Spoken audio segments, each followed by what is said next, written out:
di fasenya dia nggak butuh itu. Oh, justru malah dikhawatirkan merusak niatnya. Assalamualaikum warahmatullahi wabarakatuh. Jumpa lagi dengan saya, Rudi Cahyo. Masih selalu di acara Kata Rudi Cahyo edisi spesial Ramadan. Sebagai awal, saya akan bercerita nih. Jadi, saya itu punya anak, usianya sekitaran 14 tahun ya. Jadi 13, 14 lah. Jadi ada fase di mana kalau ngomong beribadah tuh ya naik turun. Tetapi ini di Ramadan ini saya lihat itu dia ada obsesi ya. Kalau saya pakai istilah saya terobsesi untuk sholat tarawihnya itu full. Ya meskipun dia pernah bolong ketika di luar kota ya, itu pernah bolong. Tetapi selebihnya ketika di rumah, jadi pernah di luar kota itu 2 hari. Tapi selebihnya ketika kembali lagi ke rumah, itu dia full. Bahkan ketika imamnya ganti dari imam yang 11 rakaat ke 23 rakaat, sama sekali. Bahkan ketika berdiri dia langsung berdiri lagi, sholat lagi, berdiri lagi, begitu seterusnya. Jadi saya coba berefleksi, coba saya lihat apa penyebabnya. Saya kaitkan dengan tahap perkembangan anak ya, terutama berkenaan dengan moral atau kepatuhan terhadap sesuatu. Dan ternyata saya mengambil simpulan bahwa anak saya si Bintang ini ada pada tahap dia mematuhi norma aturan yang itu dipandang luhur secara sosial. Jadi dia sudah memegang satu prinsip bahwa melakukan sholat tarawih dalam hal ini semakin banyak atau semakin full itu sesuatu yang berharga secara sosial atau di mata masyarakat. Saya tidak tahu ini apakah yang dimaksud masyarakat itu adalah di sekolahnya atau gurunya, tapi yang jelas bukan pujian dari satu atau dua guru dari seseorang, tapi lebih kepada nilai aturannya.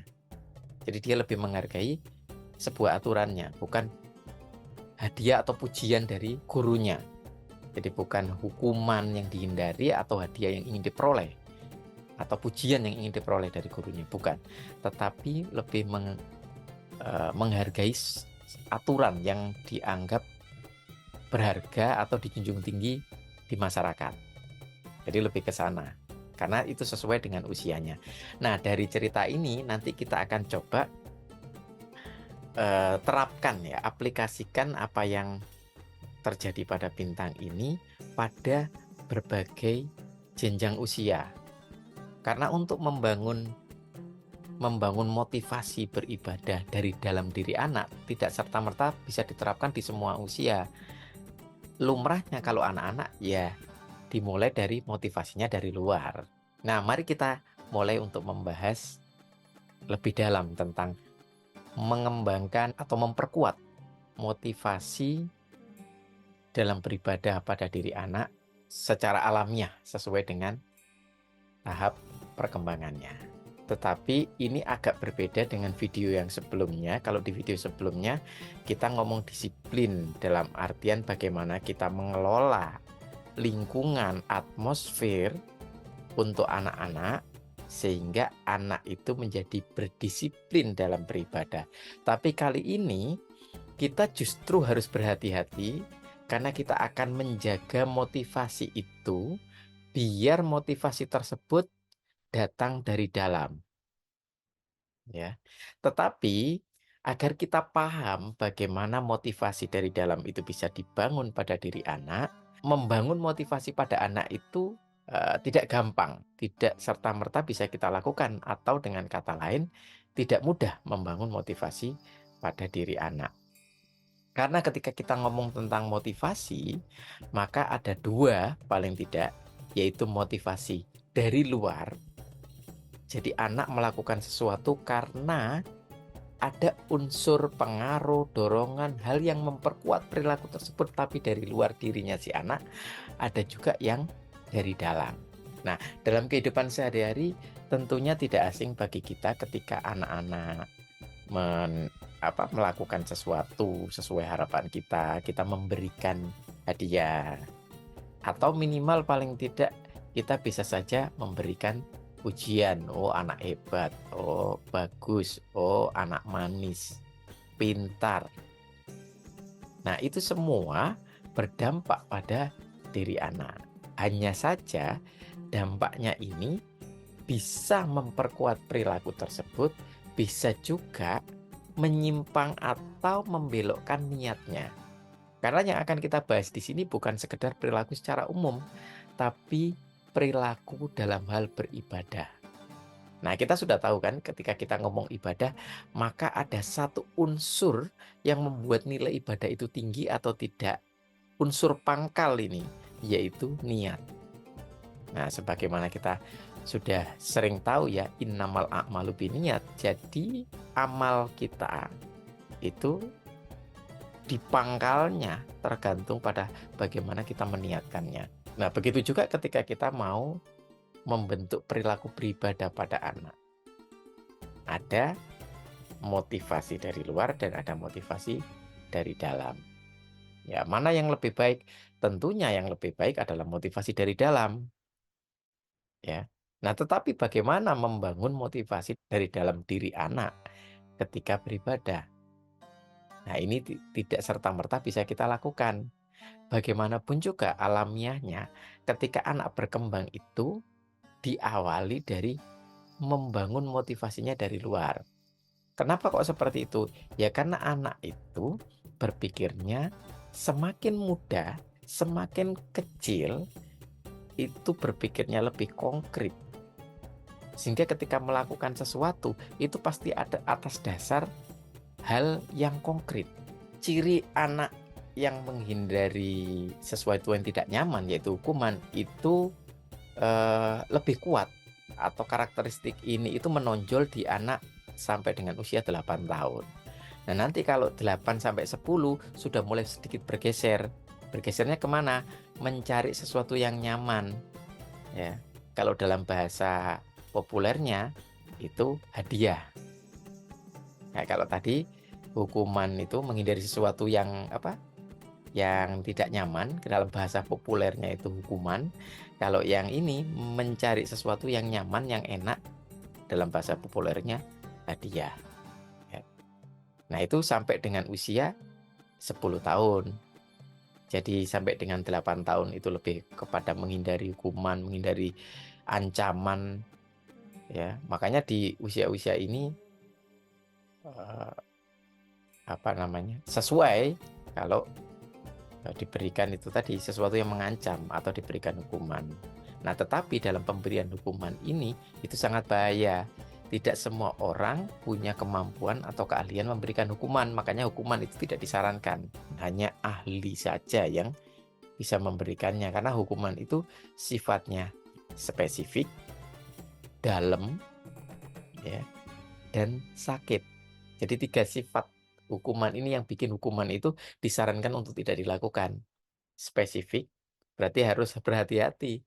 Kalau hukuman yang kita berikan tidak cocok dengan perilakunya, tidak cocok dengan pelanggarannya, perilaku yang ingin kita ubah atau kita hilangkan, ya hukuman itu tidak akan efektif. Ya.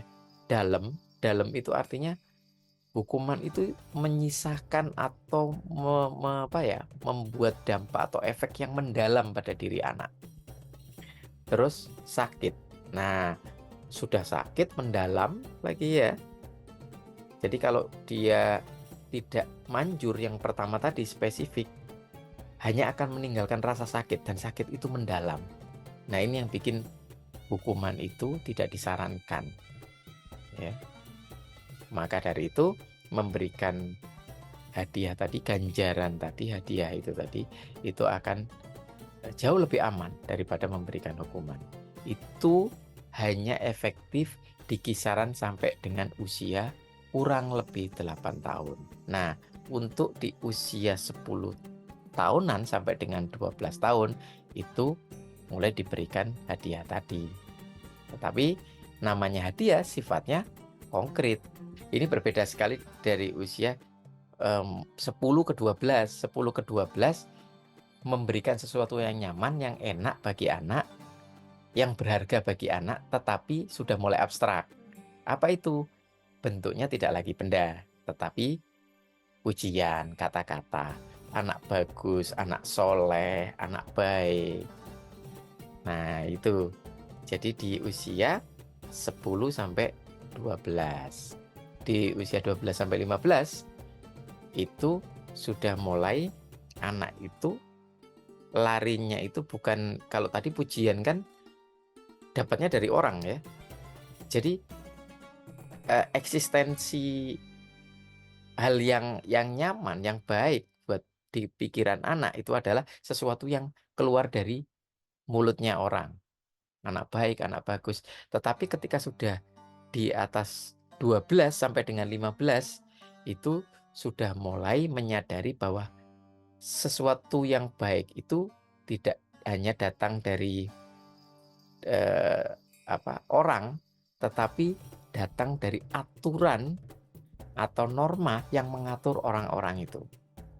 Jadi kalau ada aturan, apa yang boleh dan tidak boleh, ya, apa yang dianjurkan. Nah, ini yang pergeserannya pada anak 12 sampai 15 tahun. Orientasinya lebih ke sana, sudah mulai menyadari aturan, norma, hukum yang berlaku secara umum. Nah, untuk si Bintang yang saya ceritakan tadi, itu usianya sudah di rentang 12-15 ini.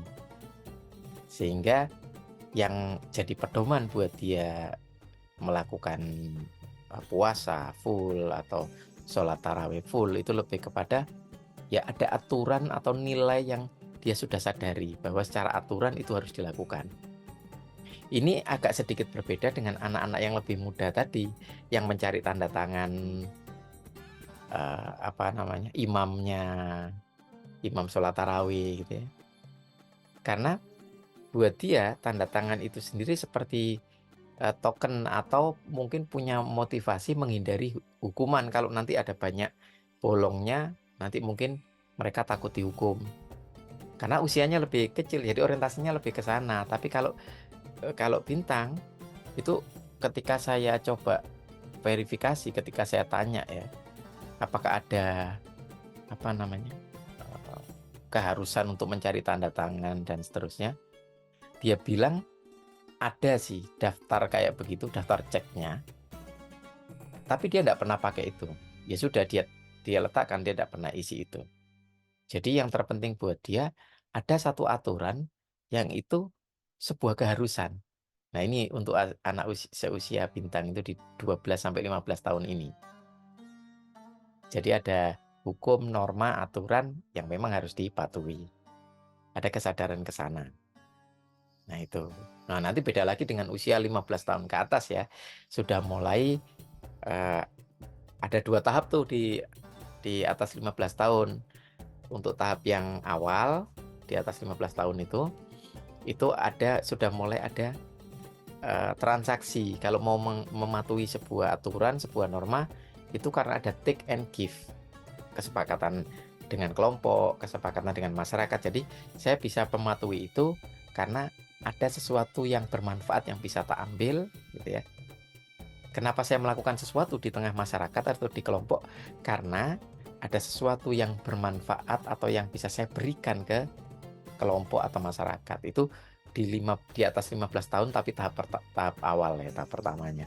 Dan nanti untuk tahap yang lebih lanjut sampai dewasa nanti, itu anak itu sudah mulai menyadari nilai-nilai universal.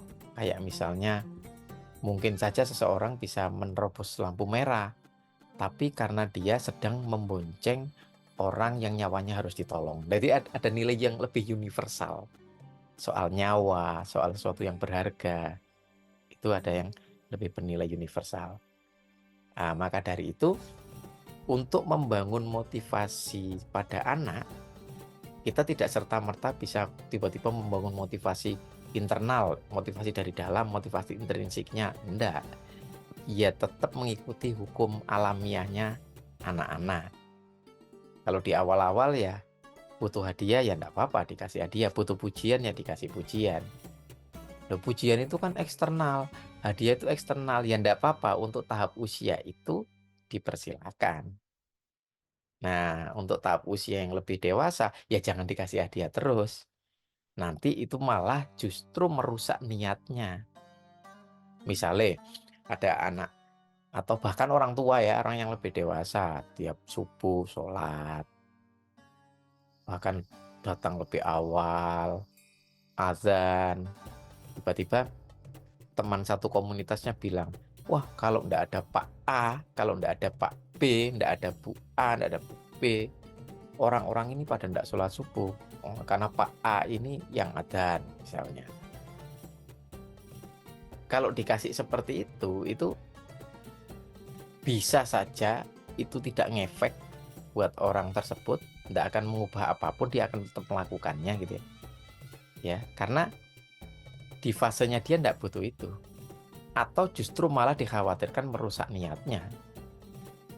Jadi, wah, yang tadinya fine-fine aja malah. Nah, ini yang perlu berhati-hati. Jadi lakukan atau berikan sesuatu yang proporsional sesuai usianya. Dengan begitu maka motivasi internal, motivasi intrinsik yang dibangun. Kayak begitu ya. Jadi bergeser, jangan melulu dikasih hadiah kalau sudah usianya. Misalnya tadi di 12 sampai 15 tahun. Nah, itu lebih cocok diberikan atau dikuatkan kesadarannya akan aturan. Kalau yang usia 10 sampai 12 tidak apa-apa dipuji. Jadi tidak harus diberi hadiah tapi dipuji gitu ya. Tapi kalau yang usia 8 sampai 10 ya lebih manjuran hadiah gitu ya. Kalau usia 6 sampai 8, nah itu mungkin lebih ke arah ancaman tadi, takut kepada hukuman. Kayak kenapa minta tanda tangan untuk anak yang 6 sampai 8 tahun? Ya jangan-jangan takut dihukum oleh gurunya. Kayak gitu ya. Jadi ini perlu disadari, dilakukan sesuai dengan porsinya, sesuai dengan tahap usianya si anak-anak ini. Nah, begitu untuk membangun motivasi dari dalam. Jadi tidak serta-merta langsung anak-anak dikasih tahu itu kalau kamu tidak melakukan itu, yang rugi itu kamu sendiri. Kamu melakukan itu, yang beruntung kamu sendiri. Atau dinaikkan lagi, kamu itu diciptakan oleh Tuhan, maka ya sudah sewajarnya kamu memberikan segala sesuatu untuk Tuhan. Nah, kalau anak-anak yang kecil dikasih tahu kayak begitu ya ndak ngefek. Jadi naluriah aja seperti halnya anak-anak gitu ya. Nah, yang sedikit ini semoga bermanfaat buat teman-teman semuanya yang mungkin sedang membimbing, membina adik-adiknya, keponakannya, atau buat para bapak ibu sekalian yang menguatkan motivasi untuk beribadah pada anaknya, biar motivasinya nanti sedikit demi sedikit dibangun, tumbuh dari dalam. Demikian kata Rudi Cahyo spesial edisi Ramadan kali ini. Jangan lupa beri dukungan buat Rudi Cahyo TV dengan nonton video-videonya, berikan like, bagikan ke teman-teman yang lain biar sama-sama belajar, dan yang belum subscribe dipersilakan subscribe. Sampai ketemu lagi di video selanjutnya. Assalamualaikum warahmatullahi wabarakatuh.